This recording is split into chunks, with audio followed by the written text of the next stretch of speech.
रात गवाई सोए करियो, दिवस गवाया खाए।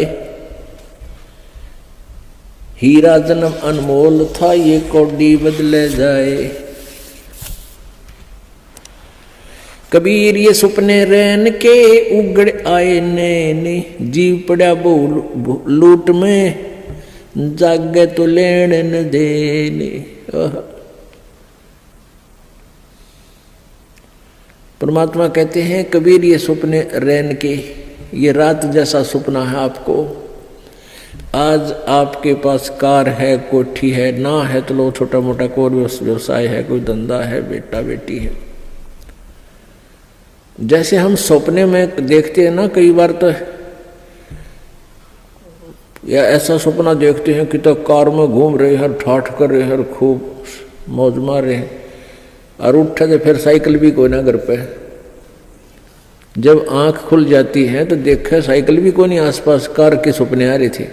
तो ऐसे ही हमारे ये स्वप्न हैं, ये जो कुछ भी आप देख रहे हो ये सपना समझो। और कल ये नैन उगड़ गए, कल ये आंख खुल गई, यानी मृत्यु होगी, तो जागे तो लेन न देने। अब वहां धर्मराज के दरबार में विचार आवे इसको जाकर के, अरे बेटा था, बेटी थी, कहाँ थी, तेरे की कुछ भी ना था, उन्हें धक्के खा रहा था, मतलब सपना था वो। तो ऐसा सपना सा बनेगा आपके साथ ही, जो आज जिसके ऊपर इस सपने में अपना जीवन बर्बाद करे। और सपने में ही आप भक्ति करोगे तो आपको लाभ होगा, इसमें ही आपको ज्ञान हो कि इससे बचाव करें, इस तो सपने में ही सुख होगा आपको।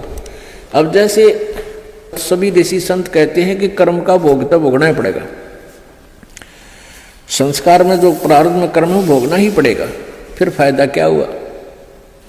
फिर भक्ति का यूज क्या, जैसे आप सपने में दुखी हो रहे हो, आपके पीछे कोई पागल कुत्ता भाग रहा है और आप खूब स्पीड खींच रहे हो, दुखी हो रहे हो, तो कोई आके उस कुत्ते के लठ मारे, रोक कर उसने लठाड़ा आ जाए, उसने एक तरफ भगा दे, तो उस सपने में सुख होया, उसने चैन सांस लिया, सुख का को हो, बच गया भाई।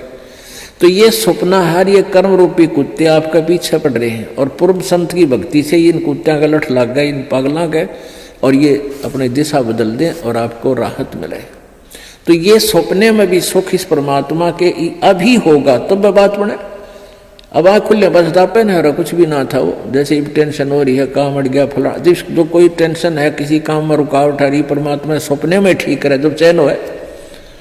और ये कहने पर आप तो भोगना ही पड़ेगा, सपने में दुखता दुख रहेगा, तो वो थ्योरी ठीक है नहीं है, उनकी मन गणत है, उनको अध्यात्म ज्ञान नहीं है। आजकल के 5 दिन ये जंगल होगा बासे, ऊपर ऊपर हल फिरा ये ढोर चरेंगे घासे। आजकल या 5 दिन अर्थात एक ना एक वो दिन आएगा, आप जी का जंगल में वास होगा, आप जी का शरीर छूटेगा और आप जी को शमशान घाट पर शरीर का अंतिम संस्कार हो जाएगा। और फिर इस तुम्हारी जो है ना मिट्टी के ऊपर ढोर फिरा करेंगे, डांगर हंडेंगे, घूमया करेंगे। 8 जने जो लाकड़ी और केस जले जो घासे, सब जग जलता देख कर ये कबीर भया उदास। मरोगे मर जाओगे कोई न लेगा नाम, उजड़ जा बसाओगे छाड़ बसती गांव में। कहते हैं आज तुम जिस परिवार के वंश चलाने के चक्कर में दिन रात फिर लगे रहते हो, आपकी मृत्यु के बाद कोई आपने याद भी ना करे, 6 महीने रोंगे मुश्किल से। अब आजकल तो 10 दिन में कर दें सारा काम, 70वीं वीर, वर्षी वीर, महीना वीर, वो 13वीं भी 10 दिन में करके फारे कर दें। कोई आज आप अपने दादाजी को कितना याद करते हो? कभी कोई पूछला, गांव को पूछ ले कि किसका है, कहाँ से, फिर जब फलाने दादा का नाम कभी बताना पड़ जाए, जब न तो कोई ना याद करता दादाजी ने। तो पुण्यात्माओं या भूल ला रखी काल ने, और इन काल के दूता ने हमें ऐसा उलझा रखा है कि पुत्र बिना मोक्ष नहीं। अब बेटी ने तो हम संतान भी नहीं मानते थे, ऐसी ऐसी अनजान सोच बना दी हमारी। पुण्यात्मा में बेटा और बेटी में कोई अंतर नहीं, संस्कार आपको मिलेंगे चाहे कितने पैर पीट लो। आजकल उन अज्ञानी लोगों की और फिर समाज के दबाव में हमारे भक्त आत्मा भी प्रेरित हो जाते हैं। जिसके एक दो पुत्री है तो सोचा पुत्र हो भगवान, पुत्र जरूर हो, क्योंकि वो इंजेक्शन लावा डेली। जब पड़ोसन आ जाएगी, कोई रिश्तेदार आवेगा, नहीं कहेंगे एक पुत्र तो चाहिए था, एक पुत्र तो होना चाहिए। दास जब सर्विस करता था, जेई की नौकरी करता था, एक ठेकेदार था मदीना गाँव, मदीना दांगी का, और वो 62 साल की उम्र का आदमी। तो उसके 4 लड़कियां थी और बड़ी लड़की ब्याह दी, 2 लड़कियां तकरीबन सारी ब्याह शादी कर दी। फिर प्रेरणा कर दी, किसी ने कहेंगे कोई एक पुत्र तो हो, पुत्र तो होना चाहिए। तो उसकी पत्नी ने भी यही कहना शुरू कर दिया कि पुत्र तो होना चाहिए। उसने कहा कि तुम मेरी, उसकी कोई मौसी की लड़की थी, क्यों करके उसकी शादी करवा दी। अब वो बताओ, खुद बताओ था बोला जी ऐसा हुआ, वो फिर जुड़वा 2 लड़की होगी उसके, 5 तो पहले थी और 2 के और आन लागे। फिर वो छक्के मैंने तो ऑपरेशन करागा, पांडा छुटवाया उसका।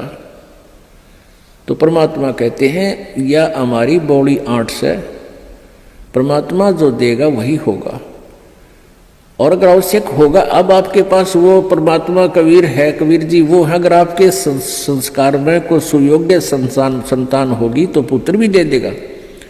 ना तो आज वर्तमान के 80% पुत्रों से ये माता पिता दुखी है। पुत्री तो शादी कर दी हुई पराई, यहाँ रहती है तब आपका पूरा काम करे, कभी आज्ञा का अवहेलना नहीं करती लड़कियां, और पुत्र छोटा ऐसा लाग जा रखो अलान ना करूं क्यों, और बेटी कभी नहीं बेचारी मना करती। तो हमने इन अज्ञानी अनजान ऋषि संतों के अज्ञान के कारण हम इतना भेद बना बैठे थे एक आत्मा में, आत्मा वही बेटी और बेटे की। तो इस प्रकार हमारी इन नकली संतों ने हमारा समाज व्यवहार कति बिगाड़ दिया, हमारी सोच बदल रखी थी, जिस कारण से हम आधे से ज्यादा तक न्यों दुखी रहा करते थे।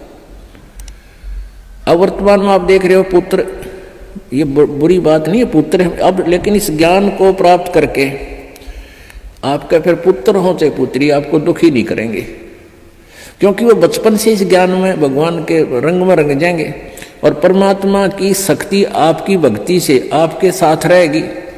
और मान ले कोई छोटा मोटा संस्कार में कोई निकम्मा बालक आ भी गया तो उसने मालिक ठीक करेंगे, सीधा करेंगे, उसको किसी प्रकार भी करें चाहे, आपको दुख नहीं होने देंगे।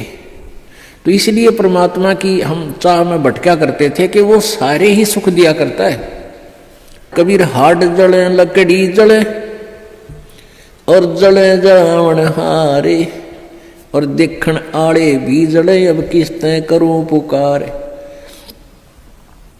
अब परमात्मा कबीर जी कहते हैं कि जो किसी की मृत्यु होगी वो तो जले, और जो उसको जलाने जाएंगे एक दिन वह भी जलेंगे, और जो देख रहे हैं खड़े होकर के फलाना मर गया देखो उसकी चिता जले है, और वह भी जलेंगे एक दिन, उनको भी वहीं जाना है। पर ये वो बुद्धि इतनी काम ना करती, इतना दबाव है हमारे ऊपर, प्रेशर है, नशा है, हमने डर ना लगता कि हम भी वहीं जाना है, हमने भी एक दिन वहीं जाना है। वो दिन याद कौन रखते हम, और वो अब याद रहेगा। मौत बिसारी बावड़े तन अचरज किया कौने, तन माटी में मिलेगा।